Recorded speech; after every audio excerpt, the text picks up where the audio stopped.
What is a foreclosure? Oh, the scary, scary word of real estate investing. That's today's show. Let's dive in.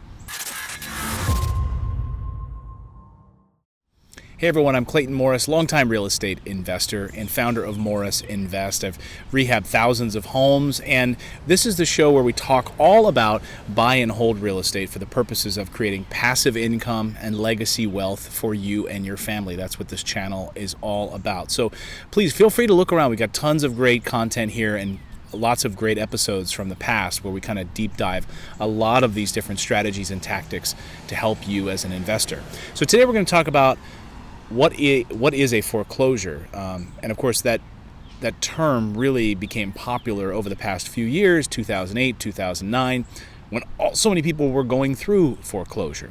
Basically, a foreclosure is what happens when a homeowner fails to pay the mortgage. Now, the word homeowner is a little bit of a misnomer. So yes, that homeowner, that poor, sad homeowner, right? A more apt term would be to call that person a borrower. They don't technically own the home yet, right? The bank owns the home, and they're paying off that mortgage over a period of 15, 30 years. Well, homeowner is not quite what it means yet. They're borrowing the money in order to live in that home. So that's what a mortgage or deed of trust is. It's a loan agreement for the purchase price of the home minus the down payment. And then the document itself, the document from the bank, puts a lien on the purchased property, making the loan a secured loan. Okay, what does that mean? So a lien, the bank is placing a lien against the property. The bank has a right to that property, that specific property. That's called a secured loan. When you often hear the term unsecured loan, what does that mean? Well, there's no piece of property against the loan. So there's nothing as collateral that the bank could take back.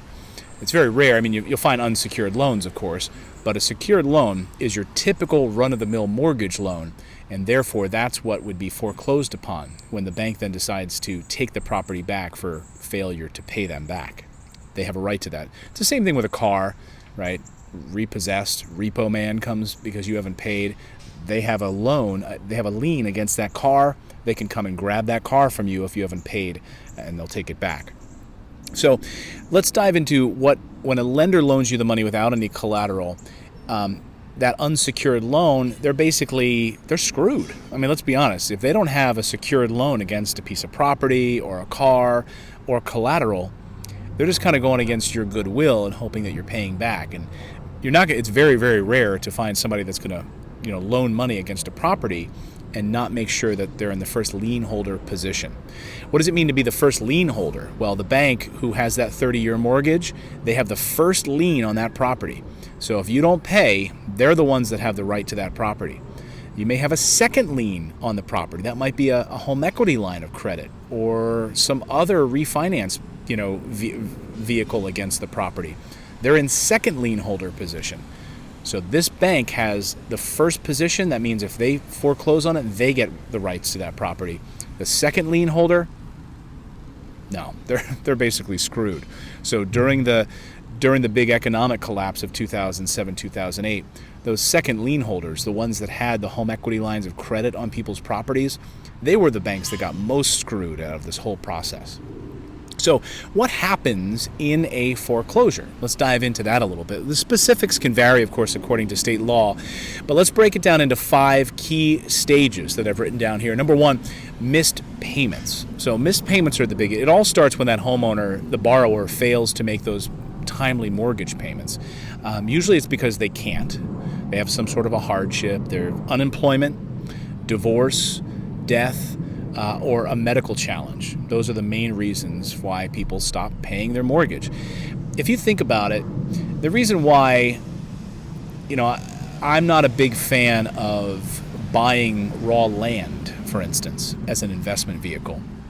The reason I love rental properties as an investment tool is that, in a recession or in a hardship, people are going to stop paying on a piece of raw land that they own to ride with their ATV and their son on weekends hunting deer or something, right? They're going to stop paying on that piece of land first. They maybe stop paying on their car second, or maybe their boat second. The last thing that they're going to stop paying on is their house. their livelihood, the place that they live. So in that situation, foreclosures are very difficult. It is like the last resort. It's the last thing that we want to see happen for for anybody. But it also makes owning and investing in real estate a really wise decision, because it's often the last. People don't want to lose their house, right? So they're going to fight tooth and nail to do whatever they can to make sure that they can keep their house. If you're in a tough situation, it's essential, though, you talk to your lender as soon as possible, because often you'll find that they are agreeable and that there may be some options for you if you're talking to a bank. They may want to avoid it just as much as you do, because the bottom line is banks do not want to own real estate. So if they have to foreclose on you, it's a very costly process. They have to file foreclosure in the courts. It's a costly process for them to do this, and they don't want to have to hold this house. They're banks. They make their money off of lending money. They do not make their money on holding real estate. Now what happens is, now they own that house, they have to mow the lawn, they have to keep up with the gutters, make sure the roof's okay, make sure the heat is on in the house so that pipes don't burst, or they get it winterized. They have to pay for all of that. And if the house is in disrepair, how are they going to sell it? They have to go through a process maybe of hiring contractors. The bank does not want to do that. They hate it, and it's costly. So banks will often work with you in an effort to try to keep you from going into foreclosure. I can tell you that. It's 100% the truth. Sometimes, though, the borrower may intentionally stop paying the mortgage because the property may be underwater. It might not be worth what they have a mortgage on it for any longer. In other words, the amount of the mortgage exceeds the value of the home, or because he's just simply tired of managing the property. Those are any number of reasons why a foreclosure starts. Missed payments. So whatever the reason, the bottom line is that the borrower can't or won't meet the terms of the loan. You're going to pay us on the first of every month, $2,000 a month. That's your mortgage. You stop paying, that's when it starts to trigger that foreclosure process. Missed payments is step one. Step two is public notice.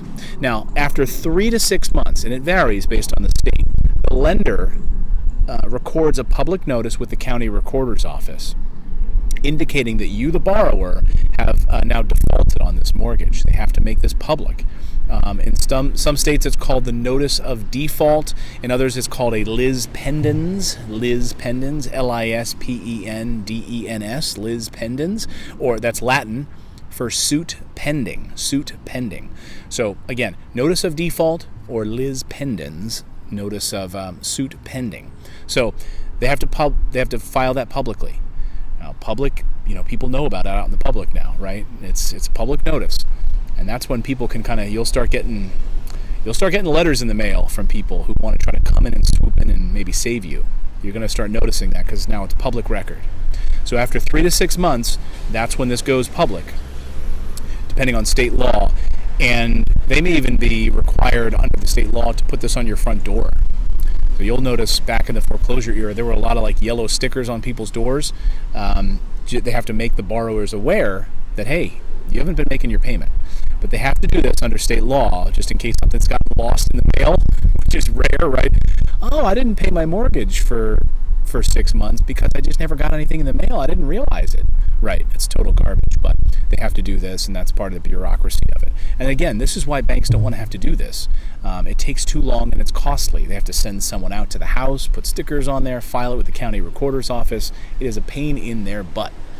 Okay, in other words, they're in danger of foreclosure. So you're entering that public notice period right now. It's kind of that area you want to be careful about.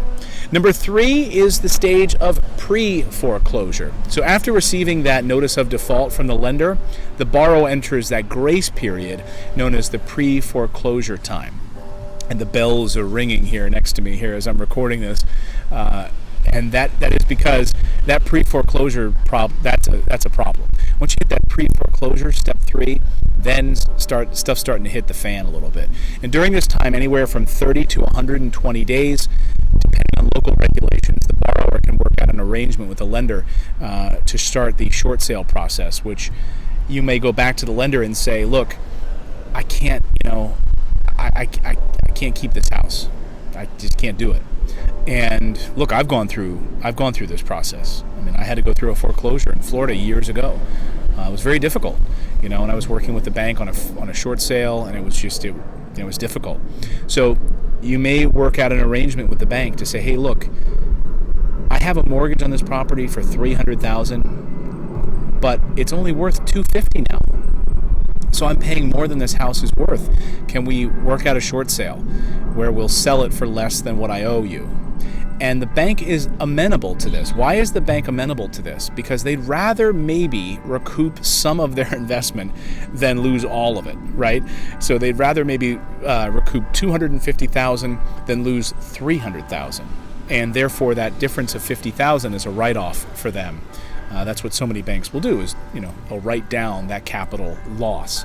So a short sale is always an option, and something you should definitely talk to them about. But if you're an investor, short sales are a fantastic opportunity also to come in and purchase property. I think the first 2 properties that I ever purchased were short sales as an investor. So they're few and far between these days, and foreclosures are very few and far between. I can count on one hand this year how many foreclosures we've bought. They've just dried up.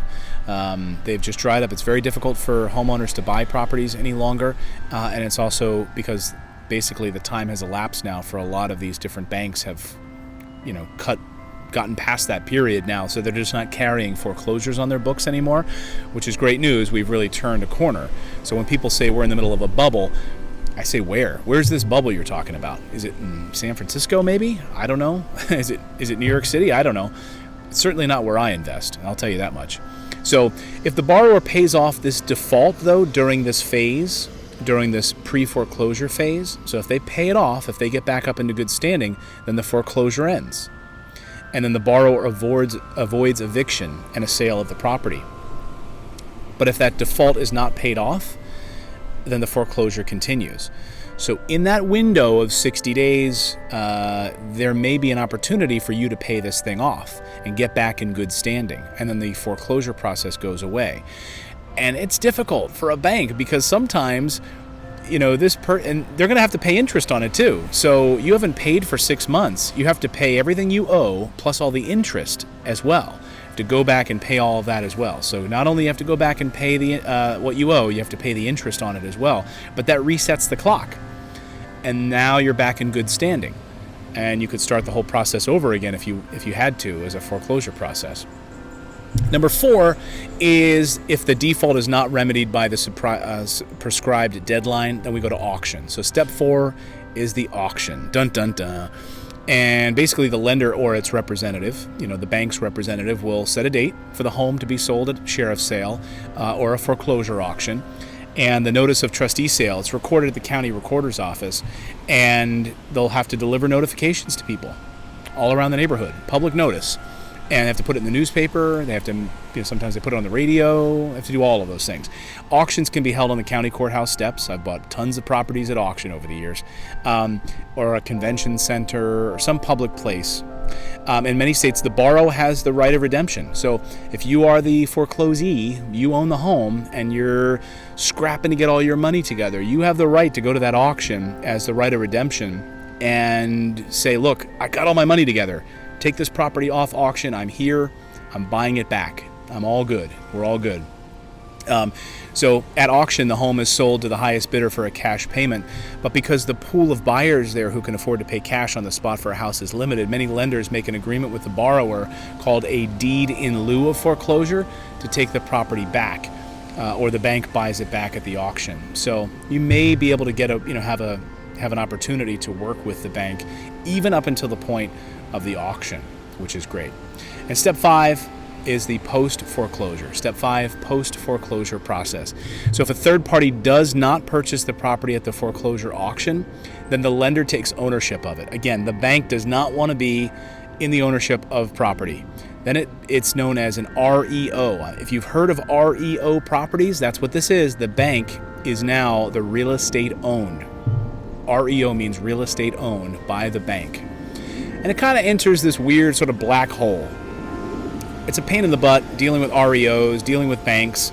They're not good at owning properties. They're kind of terrible at it, actually. So when it gets to this process, they're pretty terrible at holding and owning these properties. and they're not good at selling them, to be honest. And it's a pain in the butt for investors to get their hands on these as well.